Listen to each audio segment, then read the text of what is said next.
आज हम carbonates compounds के सेकंड पार्ट में बात करने वाले हैं कोवलेंट बॉन्ड्स के बारे में कि जो कोवलेंट बॉन्ड है वो कुछ और मॉलिक्यूल्स में किस तरह से जो है वो बनता है। तो इसमें formation of covalent bonds in some molecules, इसके बारे में अभी हम बात करेंगे। इसके नेक्स्ट बात करेंगे ऑर्गेनिक कंपाउंड्स की कि ऑर्गेनिक कंपाउंड मींस ऑर्गेनिक जो कार्बनिक यौगिक होते हैं वो किस तरह से बनते हैं, हाइड्रोकार्बन्स की और साथ के साथ हाइड्रोकार्बन्स की क्लासिफिकेशन की। तो सबसे पहले है कि फॉर्मेशन ऑफ कोवलेंट बॉन्ड्स। तो इसमें जो है हमने बात पिछले वीडियो में कर ली थी कि कार्बन जो है वो किस तरह से कोवलेंट बॉन्ड बनाता है। आज हम बात करेंगे अदर मॉलिक्यूल्स में। तो इसमें सबसे पहले एग्जांपल है H2 मॉलिक्यूल का। H2 मॉलिक्यूल, अब हाइड्रोजन जो है वो उसकी संयुक्ता होती है 1। तो यहाँ पर जो है वो हाइड्रोजन के दो एटम हैं, दो एटम आपस में कंबाइन करके जो हाइड्रोजन मॉलिक्यूल बना रहे हैं। अब इनमें जो है वो किस तरह से कोवलेंट बॉन्ड बनता है। तो हाइड्रोजन की संयुक्ता एक, इस हाइड्रोजन की भी एक और इसकी भी एक, तो दोनों को डिफरेंशिएट करने के लिए मैंने एक जो है वो क्रॉस लगा दिया, एक जो है डॉट लगा दी। अब इसके पास एक इलेक्ट्रॉन की कमी थी और इसके पास भी एक इलेक्ट्रॉन की कमी थी। जब ये दोनों अपने इलेक्ट्रॉन एक दूसरे के साथ शेयर कर लेते हैं तो जो इलेक्ट्रॉन पेयर, दो इलेक्ट्रॉन का एक पेयर जो शेयर हो रहा है, उस शेयरिंग से जो है वो एक नया बॉन्ड जो है वो बनता है और उस बॉन्ड को हम कोवलेंट बॉन्ड मींस सहसंयोजक अबंध जो है वो बोलते हैं। तो यहां पर देख रहे हैं ये सिंगल कोवलेंट बॉन्ड जो है वो बन रहा है। अब एक और एग्जांपल लेते हैं इसी तरह ऑक्सीजन मॉलिक्यूल का। अब ऑक्सीजन की संयोजकता जो होती है, अगर इसके परमाणु संख्या की बात करें तो वो है 2 and 6, परमाणु संख्या 8 और इसकी संयोजकता होती है 2, क्योंकि इसके जो बाहरी कक्ष में 6 इलेक्ट्रॉन है, मतलब उसके 2 इलेक्ट्रॉन कम है। तो वो 2 इलेक्ट्रॉन क्या करेगा, ये दोनों ऑक्सीजन जो है वो अपने अपने 2 इलेक्ट्रॉन्स एक दूसरे के साथ जो है वो शेयर करेंगे। 1 2 3 4 5 6। अब एक बात यह है कि इसमें आपने ये दिखाना है किस तरह से फॉर्मेशन हो रही है। तो आप जो है वो जो ये संयोजकता कक्ष में जो इलेक्ट्रॉन्स होते हैं उनको यहाँ पर जो है वो दर्शाते हैं। तो इसके पास 2 इलेक्ट्रॉन, ये 2 ये और 2 ये, 6 संयोजकता इलेक्ट्रॉन्स हैं। तो ये 2 इलेक्ट्रॉन जो है वो इस इलेक्ट्रॉन को जो है वो शेयर, इस ऑक्सीजन को जो है शेयर करेगा। तो जैसे ही ये इसके साथ शेयर करता है, इसका ऑक्टेट कंप्लीट हो जाता है और यहाँ पर जो है वो इसका भी ऑक्टेट कंप्लीट हो जाता है। तो इस तरह से यहाँ पर 2 इलेक्ट्रॉन पेयर जो है वो शेयर हो रहे हैं और O2 मॉलिक्यूल जो है वो बनता है। यहाँ पर जो है double covalent bond, 2 covalent bond जो है वो बन रहे हैं, सहसंयोजक अबंध। नेक्स्ट हम बात करेंगे N2 मॉलिक्यूल की। इसकी संयोजकता होती है 3, मतलब उसके वैलेंस शेल में जो है वो 5 इलेक्ट्रॉन होते हैं। इसकी परमाणु संख्या जो होती है वो अकेले नाइट्रोजन की होती है 7। तो वैलेंस शेल में इसके 5 इलेक्ट्रॉन हैं। तो इसको हम किस तरह से दिखा सकते हैं, अब 3 इलेक्ट्रॉन कम है तो ये 3 इलेक्ट्रॉन जो है वो शेयर करेगा दूसरे नाइट्रोजन के साथ और इस तरह से इसका जो है वो ऑक्टेट कंप्लीट हो जाता है। और यहाँ पर जो है वो ट्रिपल बॉन्ड मींस 3 सहसंयोजक अबंध जो है ये बन रहे हैं। इसके अगर हम और सिंपल मॉलिक्यूल देखें डिफरेंट एटम्स के, उसमें किस तरह से होता है सहसंयोजक अबंध और कोवलेंट बॉन्ड की फॉर्मेशन। एग्जांपल है HCl, हाइड्रोजन क्लोराइड। इसमें हाइड्रोजन के पास जो है वो 1 इलेक्ट्रॉन, हम अभी बात कर चुके हैं। क्लोरीन के संयोजकता कक्ष में जो है वो 7 इलेक्ट्रॉन होते हैं, मतलब उसके पास 1 इलेक्ट्रॉन की कमी है और ये जो 1 इलेक्ट्रॉन है ये इसके साथ शेयर करेगा और ये जो है हाइड्रोजन ये अपना इलेक्ट्रॉन जो है इसके साथ शेयर करेगा और इस तरह से इसमें जो है वो हाइड्रोजन मॉलिक्यूल, हाइड्रोजन क्लोराइड के मॉलिक्यूल में कोवलेंट बॉन्ड की फॉर्मेशन होती है HCl। नेक्स्ट एग्जांपल जो हमारी बुक का ही है वो है कार्बन डाइऑक्साइड मॉलिक्यूल। तो यहाँ पर कार्बन डाइऑक्साइड, कार्बन की संयोजकता 4 होती है, मतलब उसको 4 इलेक्ट्रॉन कम है और वो चारों ही इलेक्ट्रॉन को इन ऑक्सीजन के 2 एटम्स के साथ जो है वो शेयर करेगा। तो कार्बन के पास 4 वैलेंस इलेक्ट्रॉन्स हैं और यहाँ पर जो है ऑक्सीजन के पास जो है वो वैलेंस शेल में 6 इलेक्ट्रॉन्स होते हैं। इसको क्रॉस से जो है वो रिप्रेजेंट कर सकते हैं यहाँ पर भी। अब ये कार्बन 4 इसके अपने इलेक्ट्रॉन और 2 यहाँ से और 2 यहाँ से जब ले लेता है, मतलब म्यूचुअल शेयरिंग कर लेता है, तो इसका ऑक्टेट कंप्लीट हो जाता है और उसी तरह ऑक्सीजन ये 2 इलेक्ट्रॉन लेके जो है वो अपना ऑक्टेट कंप्लीट कर लेता है। तो यहाँ पर जो है वो इस तरह से जो है कोवलेंट बॉन्ड की फॉर्मेशन होती है कार्बन डाइऑक्साइड मॉलिक्यूल में। तो नेक्स्ट हम अभी बात करेंगे ऑर्गेनिक कंपाउंड्स की। ऑर्गेनिक कंपाउंड्स मतलब कार्बनिक यौगिक। तो कार्बनिक यौगिक means organic compound. Organic compound जो है वो कौन से कंपाउंड होते हैं? तो कार्बन जो है वो मेनली कार्बन जो है वो हाइड्रोजन के साथ जो है कंपाउंड बॉन्ड फॉर्मेशन करता है और इनसे जो है वो कंपाउंड्स की फॉर्मेशन होती है। तो इस तरह के कंपाउंड को हम ऑर्गेनिक कंपाउंड्स बोलते हैं, जिसमें कार्बन हाइड्रोजन होते हैं। इसके अलावा इसमें ऑक्सीजन भी हो सकता है, नाइट्रोजन भी हो सकता है और साथ के साथ सल्फर भी हो सकता है। मीन्स कि ऐसे कंपाउंड्स जिसमें कार्बन, हाइड्रोजन, ऑक्सीजन, नाइट्रोजन और सल्फर हो, तो उन कंपाउंड्स को हम ऑर्गेनिक कंपाउंड बोल सकते हैं। फॉर एग्जांपल हमारे डेली लाइफ में बहुत से ऐसे कंपाउंड्स होते हैं जैसे C6H12O6। तो ये जो है C6H12O6 ये सिंपल ग्लूकोज है, इसमें कार्बन भी है, हाइड्रोजन भी है, ऑक्सीजन भी है और ये ऑर्गेनिक कंपाउंड। इस तरह एक और एग्जांपल है NH2CONH2। ये यूरिया का फॉर्मूला है, इसमें नाइट्रोजन भी है, कार्बन भी है, ऑक्सीजन भी है और हाइड्रोजन भी है। तो ये भी ऑर्गेनिक कंपाउंड है। तो ऑर्गेनिक कंपाउंड एक बार फिर से मैं बता देता हूँ, ऐसे कंपाउंड्स जिसमें कार्बन, हाइड्रोजन हो और साथ के साथ ऑक्सीजन या नाइट्रोजन या सल्फर हो, तो उन कंपाउंड्स को हम जो है वो ऑर्गेनिक कंपाउंड्स बोलते हैं। इस चैप्टर में नेक्स्ट वेरी इंपॉर्टेंट बात हम करने वाले हैं अभी हाइड्रोकार्बन्स की और उनकी क्लासिफिकेशन की। सबसे पहले हाइड्रोकार्बन्स। ये हाइड्रोकार्बन्स होते क्या हैं? तो हाइड्रोजन, हाइड्रो मीन्स हाइड्रोजन और कार्बन्स मीन्स कार्बन। तो कार्बन और हाइड्रोजन के कंपाउंड्स को हम जो है वो हाइड्रोकार्बन्स बोलते हैं। मतलब ऐसे कंपाउंड्स जिसमें कार्बन, मेनली कार्बन हो और साथ में हाइड्रोजन हो, तो उस तरह के कंपाउंड्स को हम क्या बोलेंगे? हाइड्रोकार्बन्स। और ये जो है ये जितने भी बाकी के कंपाउंड्स होते हैं वो जो है वो इन हाइड्रोकार्बन से डिराइव्ड होते हैं। मीन्स की जैसे फॉर एग्जांपल ये है CH4, इसमें कार्बन और हाइड्रोजन है, ये सिंपल मीथेन का फॉर्मूला है, ये हाइड्रोकार्बन है। और अगर इस एक हाइड्रोजन को रिप्लेस कर दिया जाए, मीन्स क्लोरीन से ऑक्सीजन, क्लोरीन से रिप्लेस कर दें या फिर जो है किसी और एलिमेंट से जो है इसको रिप्लेस कर देते हैं हाइड्रोजन से, तो जो नया कंपाउंड बन जाएगा वो डिराइव्ड कंपाउंड होगा इन हाइड्रोकार्बन्स का। तो नेक्स्ट जो है अब इसमें मेन बात आती है क्लासिफिकेशन की। Classification of hydrocarbons. Classification of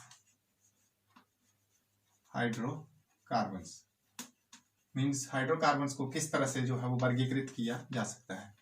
तो ये जो है क्लासिफिकेशन में हाइड्रोकार्बन्स की, ये ओपन चेन हाइड्रोकार्बन्स होते हैं और सेकंड जो है वो क्लोज्ड चेन हाइड्रोकार्बन्स होते हैं।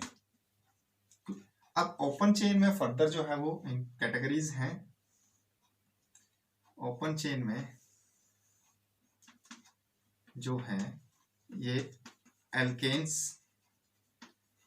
हो सकते हैं, एल्कीन्स हो सकते हैं, या फिर एल्काइंस हो सकते हैं। अब एल्केन्स, एल्कीन्स, एल्काइंस, एल्केन्स,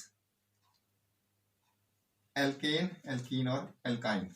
अब एल्केन, एन जो है वो लास्ट में आ रहा है, मीन्स ऐसे हाइड्रोकार्बन्स जिनमें कार्बन कार्बन के बीच में जो है वो सिंगल बॉन्ड होता है, मीन्स कार्बन कार्बन के बीच में सिंगल कोवलेंट बॉन्ड होगा, तो उनको हम बोलेंगे एल्केन्स। एल्कीन्स में कार्बन कार्बन के बीच में जो है वो डबल बॉन्ड होता है।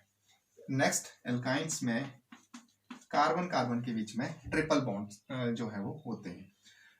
बहुत ही इंपॉर्टेंट है, अगर लास्ट में एन लगा है तो उसका मीनिंग है कि कार्बन कार्बन के बीच में जो है वो सिंगल बॉन्ड होगा। इन है तो कार्बन कार्बन के बीच में डबल बॉन्ड, और अगर आइन है तो कार्बन कार्बन के बीच में ट्रिपल बॉन्ड। अब जिन कार्बन कार्बन के बीच में सिंगल बॉन्ड होता है, जिनको हम एल्केन बोलते हैं, वो जो है वो सैचुरेटेड हाइड्रोकार्बन होते हैं। सैचुरेटेड मीन्स की संतृप्त कार्बन यौगिक होते हैं, संतृप्त कार्बन यौगिक। और जिनमें डबल और ट्रिपल बॉन्ड होते हैं, means double comma triple bond, उन कार्बन यौगिकों को हम असंतृप्त कार्बन यौगिक बोलते हैं। असंतृप्त कार्बन यौगिक मीन्स की अनसैचुरेटेड हाइड्रोकार्बन्स, और you can say unsaturated carbon compounds. अब सैचुरेटेड और अनसैचुरेटेड का क्या मीनिंग है? सैचुरेटेड का मीनिंग है कि कार्बन कार्बन में जो है वो फर्दर कार्बन कार्बन के बीच में नेक्स्ट और बॉन्ड जो है वो नहीं बन सकता है। यहां पर आप देख रहे हैं कि कार्बन की संयोजकता होती है 4, तो 1 2 3 और ये 4, 1 2 3 और ये 4। कार्बन के 4 बॉन्ड पूरे हैं, मतलब अगर इस बॉन्ड को मैं हटा दूं तो यहां पर जो है, यहां पर भी एक हाइड्रोजन ऐड हो सकता था और यहां पर भी एक हाइड्रोजन ऐड हो सकता था, और इसी तरह यहां पर भी अगर दोनों बॉन्ड को हटा दें तो यहां पर जो है वो हाइड्रोजन जो है वो ऐड हो सकते। मतलब अनसैचुरेटेड का मीनिंग हो गया, और असंतृप्त का कि ऐसे कार्बन यौगिक जिनमें हाइड्रोजन जो है वो ऐड हो सकता था। तो उस तरह के जो कंपाउंड होते हैं और हाइड्रोकार्बन्स, उनको हम असंतृप्त कार्बन यौगिक या अनसैचुरेटेड हाइड्रोकार्बन्स जो है वो बोल सकते हैं, मतलब जिसमें हाइड्रोजन ऐड होने की जो है वो पॉसिबिलिटी हो सकती है। नेक्स्ट इसमें क्लोज चेन में जो है ये भी फर्दर 2 टाइप के होते हैं। ये होते हैं एलिसाइक्लिक और एरोमेटिक। एलिसाइक्लिक और एरोमेटिक। एलिसाइक्लिक में जो है ये रिंग कंपाउंड्स होते हैं। रिंग मतलब इसमें जो है ये बंद स्ट्रक्चर्स होते हैं, जैसे, और इनके साथ जो है वो ऐड किया जाता है cyclo. For example cyclopentane, means ये जो है वो इस तरह के स्ट्रक्चर्स होते हैं, बंद स्ट्रक्चर्स। ये हो गया इस तरह से या इस तरह से, यहाँ पर कार्बन कार्बन कार्बन इस तरह। और एरोमेटिक में जो है वो होते हैं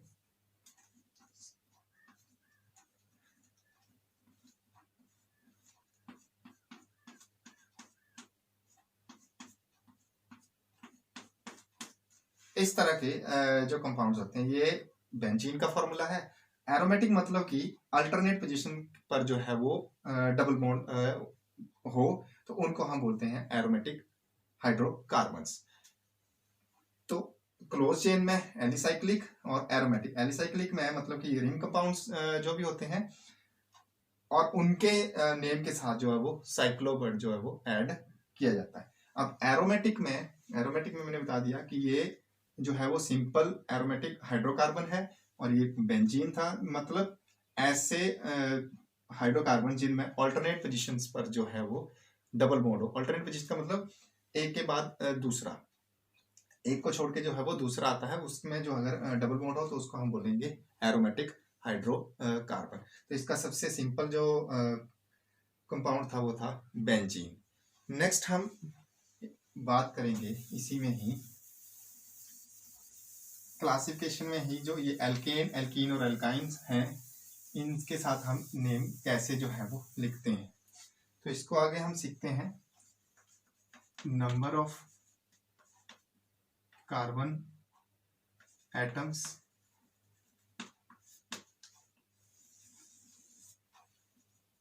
alkene,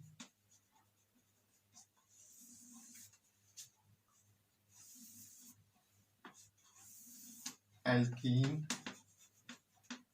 and alkyne, alkane, alkene and alkyne. अगर आपके पास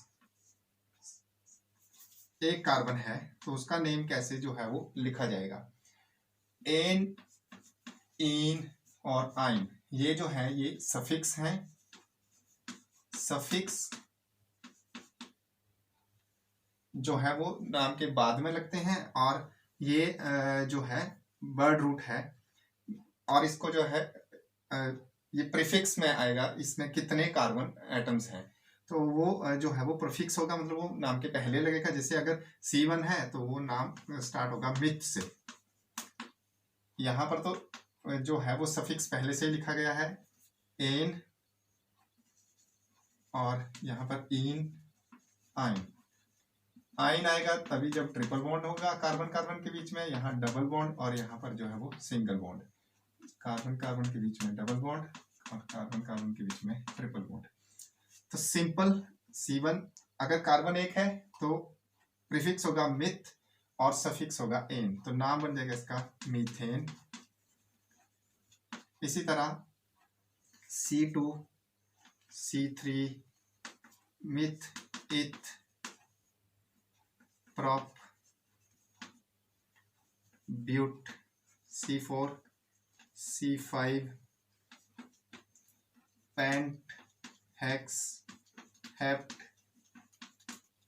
oct, non, dec, C6, 7, C8, C9, C10।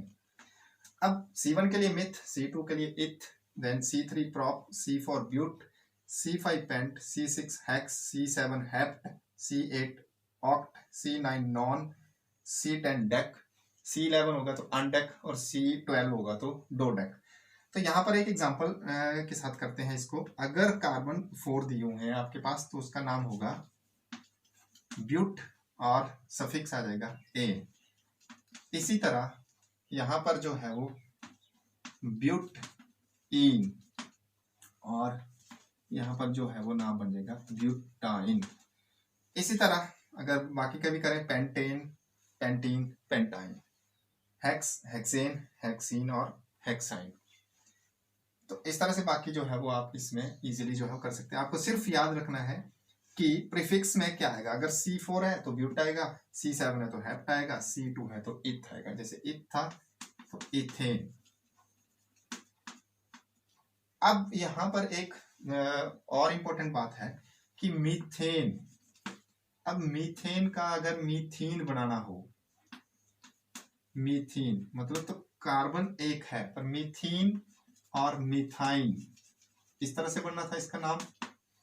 But carbon carbon के बीच में डबल बॉन्ड होना चाहिए, तभी जाके जो है वो मीथेन बन सकता था। पर मीथेन में तो एक ही कार्बन होता है, इसलिए जो है मीथेन और मिथाइन पॉसिबल नहीं है। तो यहाँ पर मीथेन और एल्कीन और एल्काइन जो वो स्टार्ट होते हैं इथीन और इथाइन से। मतलब इनका फर्स्ट मेंबर जो है वो इथीन और इथाइन, एल्कीन का इथीन और एल्काइन का इथाइन। एल्केन जो है उनका फर्स्ट मेंबर होता है मीथेन के साथ। आगे जो है वो इनके लंबी जो है वो चेन बन सकती है, मतलब ज्यादा भी हो सकते हैं, 10 से ज्यादा भी। अब इसमें नेक्स्ट इंपॉर्टेंट बात एक और, कि जो एल्केन है इनका जो जनरल फार्मूला होता है वो क्या होता है, CnH2n+2। ये जनरल फार्मूला मतलब सामान्य सूत्र होता है। इसके साथ जो है वो आप दोबारा से फार्मूला भी जो है वो बना सकते हैं। CnH2n, alkene CnH2n and alkyne CnH2n-2।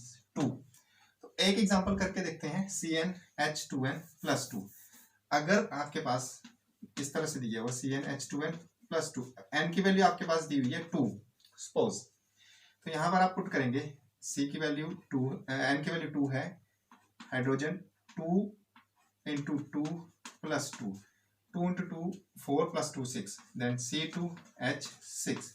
तो ये जो है ये बन जाएगा आपके पास इथेन, दैट इज C2H6। मतलब इस जनरल फार्मूला के साथ भी जो है वो आप फॉर्मूले बना सकते हैं। इसी तरह इसमें n की वैल्यू मैं फिर से 2 पुट करता हूं CnH2n में, H2n, then C2H2 × 2 4, that is ethene, and here CnH2n-2, again n की value 2, C2H2n-2, 2 2 is 4, -2 2, then C2H2, that is ethyne। सो इस तरह से आप जो है वो इनका जो है वो नेमिंग कर मतलब इसको याद कर सकते हैं कि नेम कैसे लिखे जाते हैं, मीथेन, इथेन। बाकी हम आईपीएससी के अकॉर्डिंग जो है वो फर्दर अगले वीडियो में करेंगे कि आईपीएससी नेम के साथ जो है वो किस तरह से इनकी नेमिंग जो है वो की जाती है।